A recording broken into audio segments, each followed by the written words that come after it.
अपने घर के दस्तरखान पे करूंगा। अपने घर पे कुछ ना हो रहा, उसके लिए चढ़ाई लेके जा रहे हो तुम, आशिके रसूल बन रहे हो तुम, इश्क का दावा कर रहा है।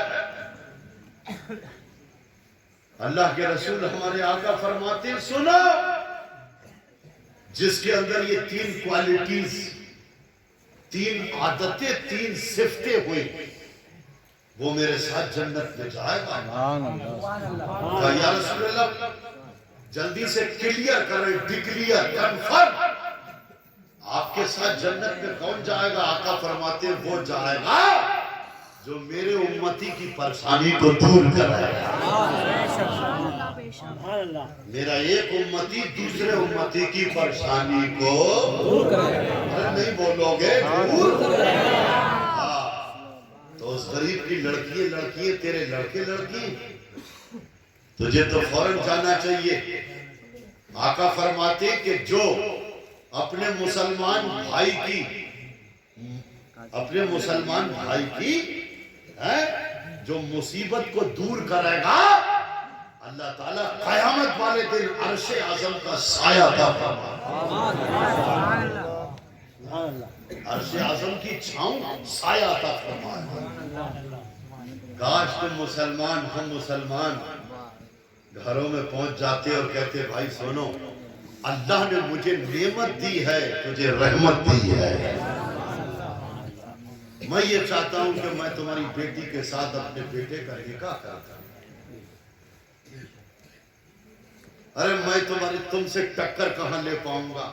अरे कहां तुम, मैं तो भूले नहीं समारिया, तेरी टक्कर तो कब्रिस्तान में हजरत नकीरैन से होगी। तू भूल के कुप्पा हो गया कि अच्छा मेरी टक्कर कोई नहीं ले पाएगा। चले तो गए तुम 1200 करोड़ छोड़ के, चले तो गए तुम, हथकड़ियां बंदी हैं।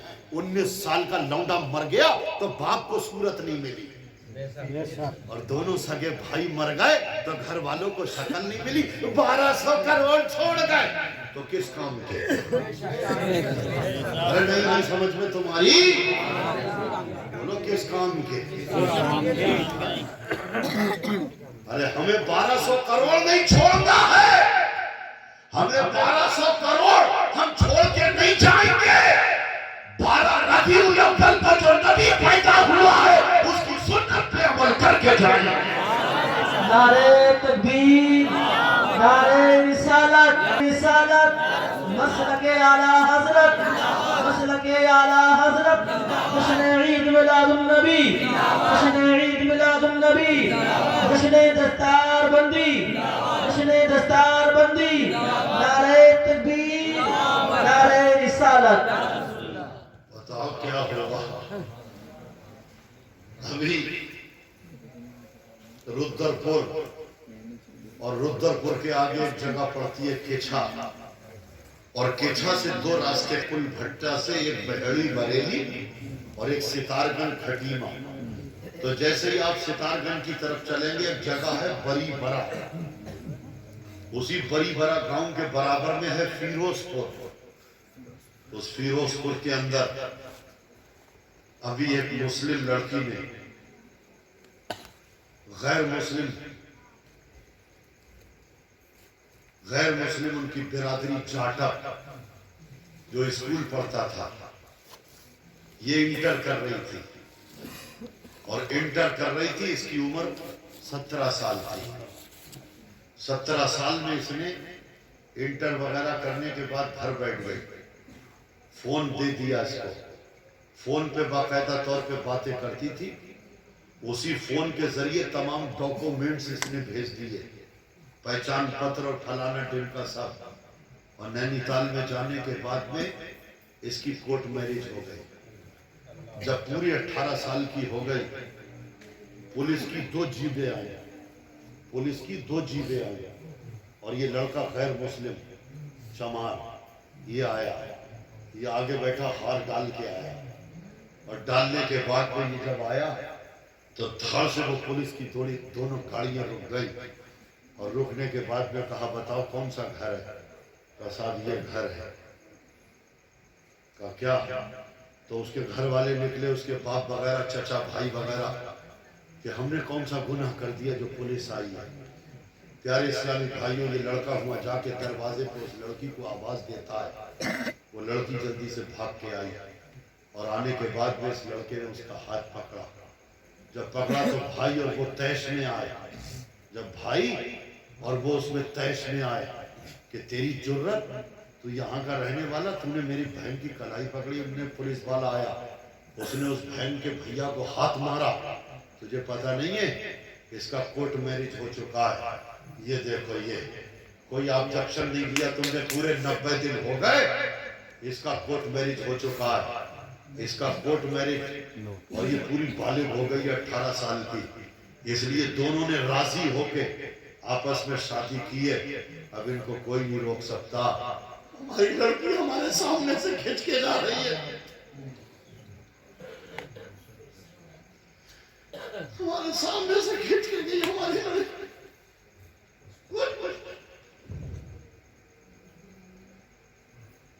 तो बाहर पड़े, तुम दहेज की मांगे कर रहे हो, तुम्हारी गैरत मर गई है।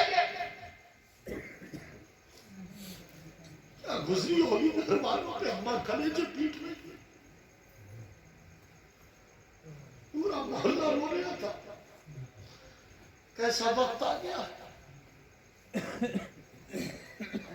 सबके सामने तुम्हारी बेटी को ले जाकर उसी गाड़ी में बैठा ले गए पुलिस वाले। इसलिए मैं कह रहा हूं, अल्लाह जानता 2024 के बाद क्या वक्त आ जाए। तुम बौराए पड़े, तुम कह रहे हो ऐसा होगा वैसा होगा, कुछ नहीं होगा, वही होगा जो मंजूर खुदा होगा। लेकिन तुम्हारी बदअमली, तुम्हारी बदअखलाकी,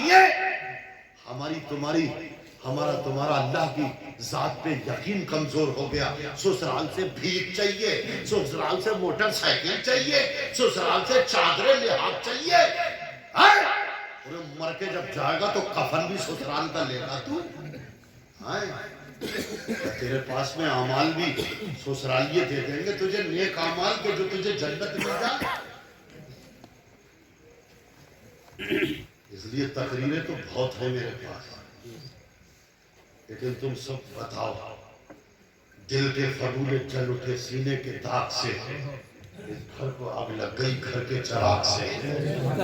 मुझे ये सारी बातें सुनाना चाहिए या नहीं सुनाना चाहिए? कब समझोगे, कब तुम करीब बेटियों को लगाओगे कलेजे से? 10,000 लड़की 3 साल में चली गई तुम्हारे घर से। क्या तुमने बेटियों की भी दस्तारबंदी की है पर्दे की? तुम उम्र ही देखते रह गए ना। अभी से तो शादी के लायक ही, अभी तो छोटी है। अरे वो अभी छोटी है, जब वो बालिग हो जाए वो छोटी नहीं है। मेरे भाई तुम्हें क्या सूझी है ना, अभी तो शादी करके बैठे, अभी कहां से कर ले। अल्लाह ना करे तो वो दिन हमें तुम्हें देखने को मिला। लेकिन कहते कि जब डकैत और चोर आते हैं और पड़ोस में चोरी होती है तो हम कितने सतर्क हो जाते हैं, कहीं मेरे घर में चोर ना आ जाए। ये काम अगर वहां हुआ, यहां भी हो सकता है, और यहां भी हो रहा है। और तुम अभी तक यही देख रहे ना, अभी तो मतलब जो है वो पैरों पे खड़ा हो जाओ ना। बारात तो होना चाहिए, अम्मा मरी जा रही है, धुएं सुलगाते सुलगाते सांस के मरज हो गए, तुम बौराए पड़े हो ना। जरा मैं फ्यूचर भविष्य और जरा मजबूत हो जाऊं, मैं जरा पैरों पे खड़ा हो जाऊं। पैरों पे नहीं तो क्या तू खोपड़े पे खड़ा हुआ? क्या तू हाथों पे खड़ा है? क्या पता अल्लाह ताला निकाह करने के बाद तेरी किस्मत के दरवाजों को खोल दे। जब लाल कुआं ट्रेन जाती है तो लाल कुआं से आगे बोले हल्द्वानी और काठगोदाम में, बोले ये तो ऊंचाई पे है, तो 2 इंजन लगाए जाते हैं, बोले अब 2 इंजनों से चढ़ेगी। तो जब तुम कहता है वहां पर बैठ के निकाह करते वक्त कि फलां की बेटी इतने महर और मैं नान नफके के मैंने इसको कबूल किया, अल्लाह उसका रिस्क भी तेरे नाम में लिख देता है। अब तो डबल इंजन की सरकार हो गई, तेरा नसीब अगर काम नहीं कर रहा है, निकाह कर ले, नेक औरत मिल जाए, तिलावत वाली, जिक्र वाली, शुक्र वाली, सजदे करने वाली, अल्लाह की कसम, अल्लाह तुझे दुनिया की भी दौलत दे देगा, आखिरत की भी दे देगा। नारे तकबीर, नारे रिसालत, मसलके आला हजरत, जश्न ईद मिलादुन नबी, जश्न दस्तार बंदी, हजरत अल्लामा मौलाना इलियास साहिब किबला। नारे तकबीर, नारे रिसालत। कहा जा रहा है बराबर, ये कानून पास किया जाए कि बराबर का अधिकार दिया जाए, औरतों को बराबर का अधिकार मिलना चाहिए, बराबर का अधिकार मिलना चाहिए। अरे वो के बराबर का अधिकार मिलना चाहिए। अगर बताओ, अगर औरत को बराबर का अधिकार मिलना चाहिए, बराबर का, मर्द और औरत बराबर बराबर चले, कि साहब क्या कि मिलिट्री में अगर औरतें हैं तो मर्दों को भी आना चाहिए, पुलिस में भी औरतों को आना चाहिए, ड्राइवरी में भी आना चाहिए। तो हमने कहा कि तुम खुदा के कानून को बदलना चाहते हो, अगर औरत और मर्द को बराबर करना चाहते हो, हाँ, तो ये भी लिखो कि एक बच्चा औरत पैदा करेगी तो एक फिर मर्द पैदा कराएगा। बदल दो अल्लाह के कानून को। औरत का बराबर का अधिकार है, एक मैंने पैदा कर दिया, एक तू पैदा कर।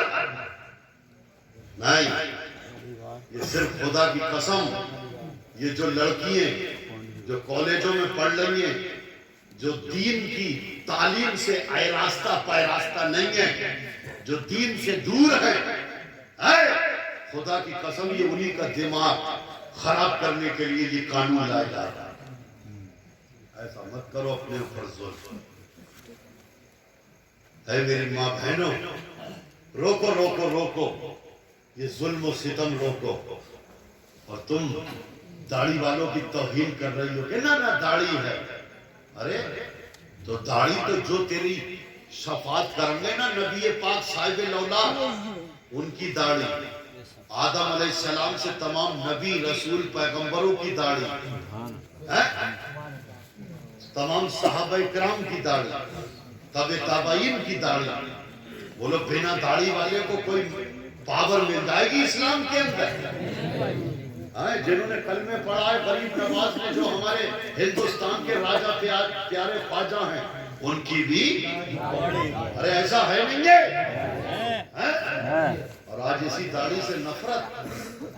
और बाप भी कह रहे नहीं ऐसी कोई बात नहीं है, वो लड़की मेरी जो है वो मान नहीं रही है दाढ़ी, मैं तो उसका कत्ल करता हूं कि जिसने मेरे रसूल की सुन्नत को सजाया। आज तू इनकार कर रही है, निकाह करना भी सुन्नत और दाढ़ी रखना भी। भाई दो चीजें हैं, एक माँ और एक बाप। माँ के कदमों में जन्नत और बाप जन्नत का दरवाजा है। अरे जन्नत तो मिल गई, हाँ, लेकिन जन्नत में जाएगा तो कहां से? कोई रोशनदान कोई खिड़की से थोड़ी, कहां से? बोले दरवाजे से। तो पता ये लगा कि बाप और माँ दोनों का हक अधिकार और दोनों के साथ में बेहतर सलूक करने का हुक्म दिया। अब अगर तुम बाप को धक्के दे के निकाल दो और माँ को कलेजे से लगा लो, कहो जन्नत मिल जाएगी, तो जन्नत तो मिल गई मगर जावेगा कहां से? और अम्मा को धक्के दे दिए और बाप को सीने से लगा लिया, तब भी मामला सही नहीं है। तो पता ये लगा कि हमें दोनों की खिदमत, दोनों की अजमत और दोनों से मोहब्बत करना पड़ेगा। इसलिए ये दोनों जरूरी है। तो निकाह करना सुन्नत और दाढ़ी रखना सुन्नत। जैसे निकाह जरूरी वैसे दाढ़ी भी जरूरी। इसलिए आज कहा जा रहा ना दाढ़ी तौहीन कर रही हो तुम दाढ़ी वाली। जब अल्लाह के रसूल जब दुनिया में तशरीफ नहीं लाए थे, तो जल्दी जल्दी से चंद मिनट की बातें सुन लो। इतनी बातों में तुम्हारे हम होश ठिकाने लग गए होंगे, लगे नहीं लगे? हाँ, अब सोचना है क्या करना है। मैं उस दिन वहां गया था प्रोग्राम करने के लिए, एक जगह पड़ती है ये धनौरा मंडी, मैं रोडवेज में सफर कर रहा हूँ, एक इस्लामी बहन हो रही सारों कतार, बराबर में उसका बेटा खड़ा, मैंने क्या किया है, तो थोड़ी सी बस खाली हुई तो वो मेरे पास में आके सीट पे बैठ गई, बोले हजरत आपसे एक बात कह दूं? मैंने कहा। कहने लगी कि मैं सैफी बिरादरी की हूँ। मैंने कहा ठीक है बहन, कोई सी भी बिरादरी हो, फिलहाल मुसलमान हो।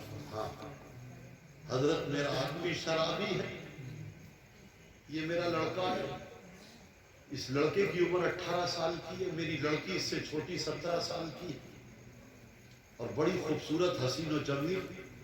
हजरत मेरा आदमी काम नहीं करता है, मैं काम पे जाती हूँ। हजरत मेरे घर पे नल भी नहीं है। तो हजरत रोड के किनारे सरकारी नल खड़ा है ना, तो वहीं से हम अपनी जरूरत पूरी करते हैं, क्योंकि नल लगाने के लिए भी अभी हमारे पास पैसे नहीं है। ठीक है। कहने लगी एक डॉक्टर गैर मुस्लिम आया और उसने उसी नल के सामने दुकान थी, वहां पर डॉक्टरी की दुकान खोली हमारे गांव में। उस औरत ने बताया। ठीक है बहन, बोली। कहने लगी कि अभी मैं इधर उधर काम करती हूँ दूसरों के घरों पे, तो मेरी बच्ची अकेली घर पे रहती है और छोटे बच्चे, तो बेटी बड़ी अपने कभी आ जाती थी सरकारी नल पे पानी लेने। अब सामने वो डॉक्टर साहब हैं, तो डॉक्टर साहब को तो आमो दरफ्त रहते ही है, घर पे आना जाना बुलावा जब किसी का कोई बीमारी होती है देखने के लिए। कहा हजरत वो घर पे आ जाता था जब बीमार बच्चे का मामला था, तो बोल चाल तो रहती है, और डॉक्टर साहब क्या है, हाय हेलो।